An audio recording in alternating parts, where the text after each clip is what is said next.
السلام علیکم دوستانو، ستړي مشه. امید لرم چې ښه به یې. دوستانو، اوس چې ابوظبي آلین ته کم موټر چلونکي یا ډریوران چې سامان وړي نو دوی باندې د پوز یا پی سی آر ټیسټ لازمي شو.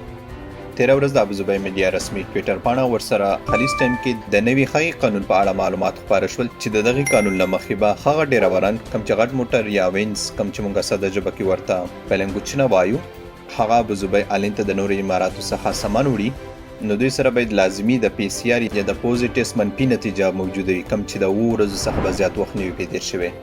دا قانون د 2مې میاشتې اول تاریخ څخه شروع کیږي. نو زموږ هغه هیوادوال چې آلین ابوظبي ته د نورو اماراتو څخه سامان وړي که د دوی سره غټ موټر دی او یا نور هغه موټر کم چې سامان وړي نو دوی باید لازمي پی سی آر یا د پوز ټیسټ وکړي ترڅو ابوظبي آلین ته داخل شي.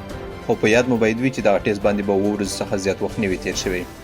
په دې کې هغه ډریوران کم چا چې واکسین کړي دي نو د دې لپاره به هره 9 ورځ پی سی آر یا د پوز ټیسټ فری یا مفت کیږي. خو دغه ټیسټ د هغه چا لپاره فری نه دی کم چا چې یو واکسین کړی دی. د هغو ډریورانو لپاره فری دی کم چا چې 2 واکسین کړي دي.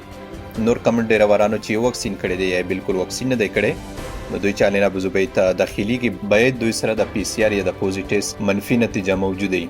دوستانو، دلته د پوز ټیسټ یادوم، د وینې ټیسټ نه، ولې چې دلته د وینې ټیسټ یادونه نه ده شوې، دلته د پوز ټیسټ غوښتنه کړې ده. دا معلومات تاسو ته یو ځل بیا تکراروم. هغه د غټو موټرو یا پلنګوچونو ډریوران کم چې ابوظبي آلین ته سامان وړي نو دوی چې د 2مې میاشتې اول تاریخ نه پس آلین ابوظبي ته داخليږي باید د پی سی آر یا د پوز ټیسټ منفي نتیجه ورسره موجوده وي، کم چې به د 7 ورځو څخه زیات وخت نه وي پرې تېر شوی. دغه پی سی آر یا د پوز ټیسټ هغو کسانو لپاره مفت کړی کیږي کم چا چې د واکسین پروسیجر ختم کړی دی، مقصد دوی 2 واکسین کړي دي. نور کم چا چې یو واکسین کړی دی یا یو واکسین نه دی کړی نو د دوی څخه به د دې ټیسټ پیسې اخیستل کیږي. واکسین سره په یاد شوه، ځینې ملګري وایي چې ما یو واکسین کړی دی نو زه بغیر د ټیسټ څخه آلین ابوظبي ته داخلېدی شم او که نه دوستانو، تاسو تر څو پورې چې د واکسینو پروسیجر نه وي ختم کړی او ستاسو د الحسن ایپ باندې ای نښان نه وي راغلی لکه دغه یو ملګري ته چې راغله ده نو تاسو بغیر د ټیسټ څخه آلین ابوظبي ته نشئ داخلېدی. دوستانو، اوس مهال آلین ابوظبي ته داخلېدلو قانون داسې دی کم کس چې د نورو اماراتو څخه آلین ابوظبي ته داخل شي یو خو د بارډر لپاره ټیسټ کوي ترڅو د آلین ابوظبي ته داخل شي. کله چې د آلین ابوظبي ته داخل شو که چیرې دا کس 4 ورځې تېروي نو 4مه ورځ واپس بل امارات ته ځي نو دته بل ټیسټ ضرورت نشته. که چیرې د 4 ورځو څخه زیات وخت تېروي دی به 4مه ورځ ټیسټ کوي او که چیرې بیا د 8 څخه هم زیات وخت تېروي نو دی به 8مه ورځ بل ټیسټ کوي.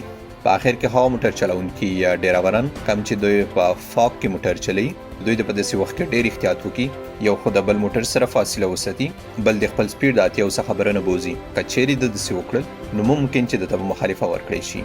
نور نو الله دې وکړي چې دغه معلومات تاسو ته ګټور تمام شوي وي. د نورو داسې معلوماتو لپاره تاسو احمد افیشل یوټیوب چینل او فیسبوک پاڼه تعقیبوئ. انشاءالله چې زه به هم په وخت خبره وم. که چیرې احمد افیشل یوټیوب چینل ته نه وئ نو دا د ځنو سره ضرور سبسکرایب کړئ او که احمد افیشل فیسبوک پاڼې ته نه وئ دا ضرور در سره فالو کړئ.